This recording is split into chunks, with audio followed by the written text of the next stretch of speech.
Bonjour aux élèves du lycée Gaston-Merville de Kourou, voici la 6e vidéo portant sur l'étude des fonctions affines. Dans cette vidéo, nous n'allons pas commencer directement par un morceau de cours, mais par un exercice pour réviser les connaissances que l'on a vues les fois précédentes. Alors, voici un repère, abscisse ordonnée, un repère c'est une croix graduée, dans lequel est représentée une droite qui est la représentation graphique d'une fonction affine dont il faut retrouver l'expression. Alors, pour la droite figurant dans le premier repère, on va le faire ensemble, à l'oral.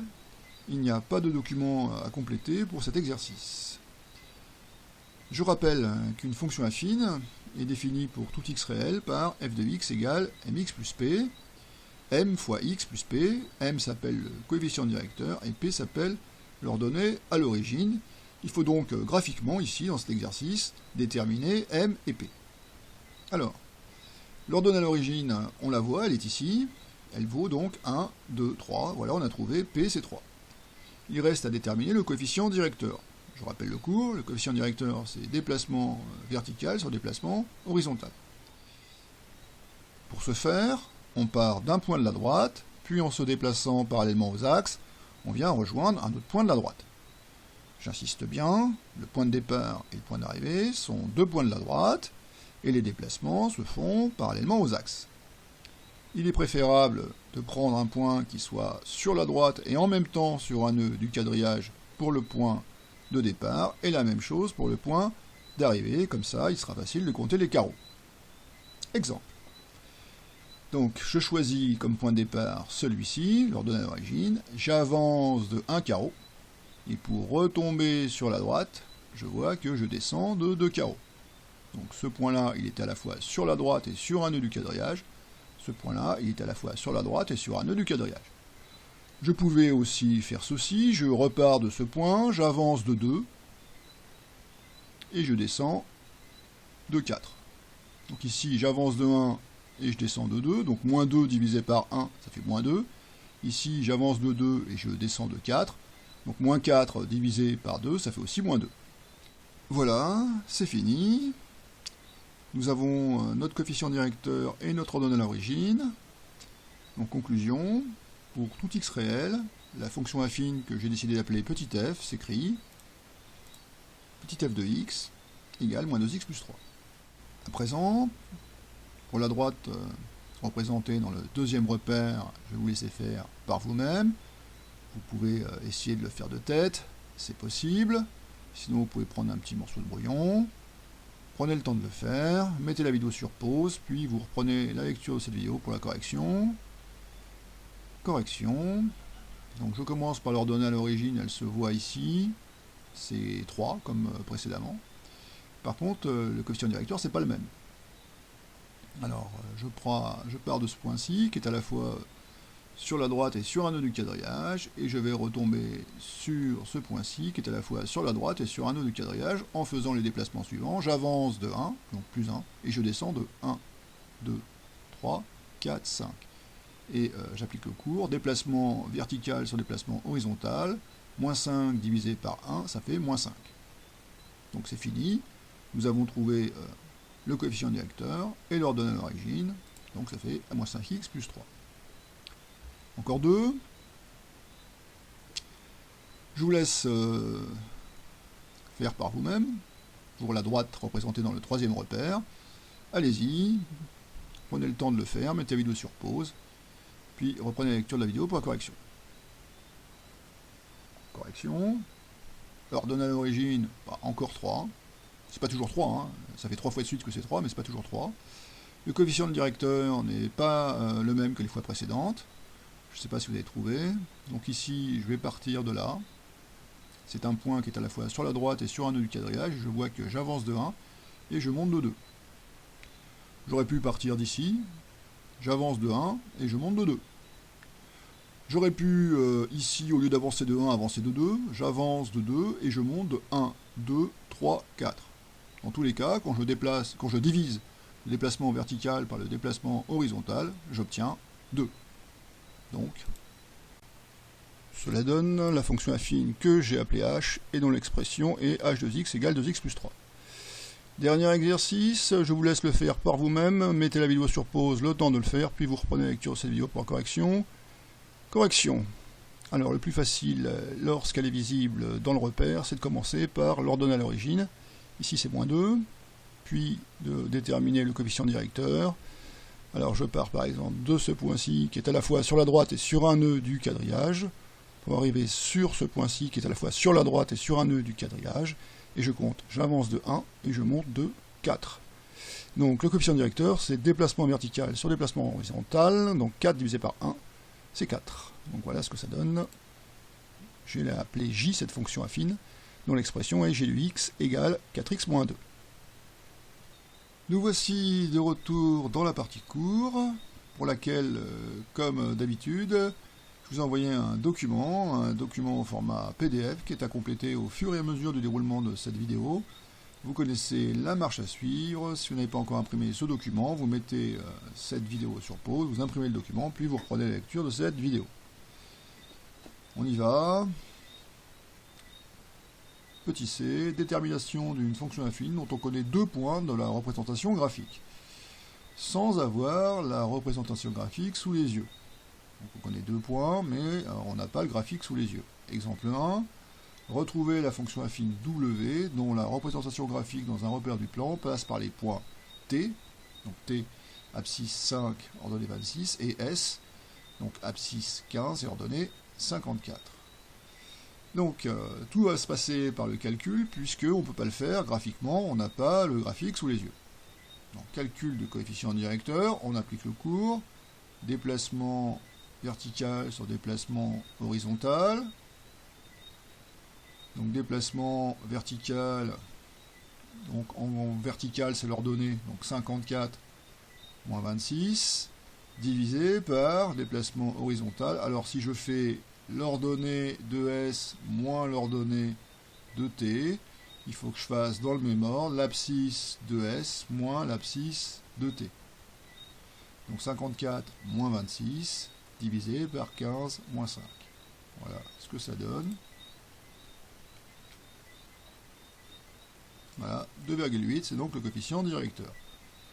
Remarquez qu'ici, je peux faire le contraire. Je peux faire 26 moins 54, mais si je fais 26 moins 54 pour le déplacement vertical, il faut qu'aussi ici, je change, je fasse 5 moins 15. Et ça donne le même résultat, parce que ici, au lieu d'être 28, c'est moins 28, et ici, au lieu d'être 10, c'est moins 10. Et un négatif divisé par un négatif, ça fait aussi un positif. Voilà, nous avons donc notre coefficient directeur, 2,8. On écrit que pour x, la fonction affine s'écrit pour le moment w de x égale 2,8x plus p. Alors, 2,8 c'est le coefficient directeur, on l'a trouvé, il nous manque le p. Pour ce faire, on exploite le fait que la droite passe par le point T d'abscisse 5 et d'ordonnée 26, ce qui signifie que w de 5 est égal à, je vous laisse compléter par vous-même, mettez la vidéo sur pause, le temps de le faire, correction, donc l'image de 5 c'est 26, hein. Voilà, on traduit cela par une petite équation, on va écrire que w de 5 c'est 26, mais si je remplace x par 5 dans cette expression, w de 5 s'écrit aussi 2,8 fois 5 plus p. Voilà ce que ça donne. Donc w de 5 c'est égal à,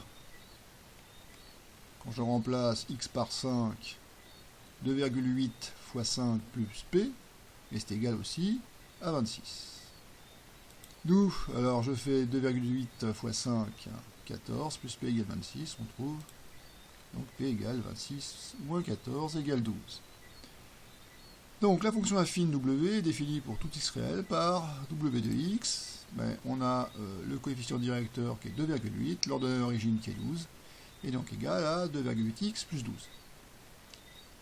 Vous allez me dire, mais on n'a pas du point T, mais pas du tout du point S. Alors je pouvais faire la même chose avec le point S, je l'ai fait avec le point T, et je vais quand même me servir du point S pour faire une vérification. On termine en faisant une vérification, le point S a pour abscisse 15, je le rappelle, hein.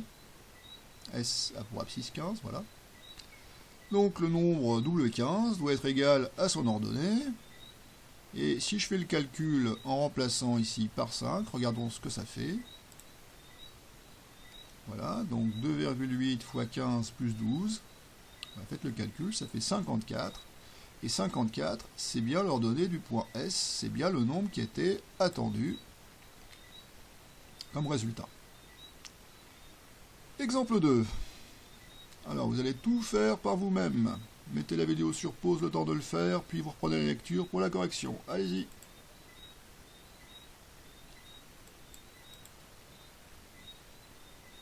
Correction. Retrouvez la fonction affine h, dont la représentation graphique dans un repère du plan passe par les points K. 4 en abscisse, 13 en ordonnée, et J, 20 en abscisse et 97 en ordonnée. Alors, on calcule le déplacement vertical divisé par le déplacement horizontal. J'espère que vous avez trouvé. Le coefficient directeur, c'est 5,25. On écrit que pour x, la fonction affine s'écrit pour le moment 5,25x plus p. Donc P, on ne connaît pas, il va falloir le chercher. On exploite le fait que la droite passe par K. D'abscisse 4 et d'ordonnée 13, ce qui signifie que h de 4, l'image de 4 par la fonction affine h, c'est 13. On traduit cela par une petite équation, c'est exactement pareil que précédemment. Donc h de 4 est égal à 5,25 fois 4 plus p, c'est égal aussi à 13. D'où, en faisant le calcul, 21 plus p égale 13, on trouve p égale 13 moins 21 égale moins 8. Donc la fonction affine h est définie pour tout x réel par h de x égale le coefficient directeur 5,25, x, moins 8 l'ordonnée à l'origine. On termine en faisant une vérification par le point J, puisqu'on a utilisé ici le point K pour trouver P, on va vérifier avec le point J. J'aurais pu faire le contraire, trouver P avec J et vérifier avec le point K. Alors le point J a pour abscisse 20, donc le nombre h de 20 doit être égal à son ordonnée. Alors si je fais le calcul avec la fonction affine, je calcule l'image de 20, bah vous avez dû trouver 97. Alors voilà ce que ça donne. Donc 5,25 fois 20 moins 8, 97, qui est bien le nombre attendu. Voilà. Exemple 3, encore à vous de jouer, mettez la vidéo sur pause, le temps de le faire. Allez-y. Correction. Donc c'est la même méthode. Hein. Voilà ce que ça donne pour le coefficient directeur. Alors pour le moment on ne connaît pas P, donc pour G on écrit ceci, avec P qui est une lettre parce que pour l'instant P est inconnu. On exploite le fait que la droite passe par W 100, 848, ce qui signifie que l'image de 100 par la fonction affine G c'est 848. On traduit cela par une petite équation, comme les deux fois précédentes, ce qui donne 1016,75 plus P égale 848, on trouve P égale moins 168,75. Donc, la fonction affine G est définie pour tout x réel par G de x égale 10,1675x moins 168,75. On fait la vérification avec le point Z qu'on n'avait pas utilisé juste au-dessus. Et donc, on trouve, en faisant l'image de 20 par la fonction affine G, on trouve 34,6, qui est bien le nombre attendu, puisque l'ordonnée de Z, c'était 34,6, alors que son abscisse était 20. Donc on a bien trouvé que l'image de 20, c'était 34,6, ce qui vérifie que notre équation, notre fonction affine, est la bonne. À présent, grand 5, les différents types de fonctions affines. Alors, pour tout nombre x réel, une fonction affine est définie par f de x égale mx plus p, vous le savez, je le répète depuis la toute première vidéo, je le répète, je le martèle à chaque vidéo, une fonction affine, c'est du type mx plus p. Petit a, que se passe-t-il si p, l'ordonnée à l'origine, est nul? Dans ce cas, ces fonctions, les fonctions affines où p est nul, s'écrivent f de x égale mx, puisque p est nul. Elle vérifie L'image de 0 par ces fonctions vaut toujours, je vous laisse deviner, je remplace x par 0, m fois 0, alors je ne connais pas m, ça dépend de la fonction affine, hein, ça peut être 5, ça peut être 4, ça peut être 3, mais n'importe quoi fois 0, de toute façon, ça fait 0. Elles ont donc pour représentation graphique des droites qui passent par, en abscisse 0, et l'image de 0, pour ces fonctions, c'est 0, par 0, 0, qu'on appelle l'origine. Elles ont un nom particulier, et vous l'avez déjà entendu au collège, on les appelle des fonctions linéaires. Alors vous m'avez bien entendu, des fonctions linéaires, ce sont des fonctions affines, ce sont des fonctions affines particulières, ce sont des fonctions affines qui passent par l'origine 0, 0. Mais ne me dites pas qu'une fonction linéaire n'est pas une fonction affine. Une fonction linéaire est une fonction affine particulière. Petit b. À présent, que se passe-t-il si m, le coefficient directeur, est nul? Alors, on va voir ça tout de suite. Dans ce cas, ces fonctions affines, celles dont le coefficient directeur est nul, s'écrivent f de x égale, puisque m égale 0, f de x égale p. Hein, 0 fois x, ça fait 0, même si je ne connais pas x, 0 fois x, ça fait 0, 0 fois n'importe quoi, ça fait 0, il reste p. Ce qui signifie que les images de cette fonction affine sont toutes égales à p. Elles ont pour représentation graphique des droites parallèles, alors je vous laisse deviner par vous-même, ce sont des droites parallèles à qui? À l'axe des abscisses.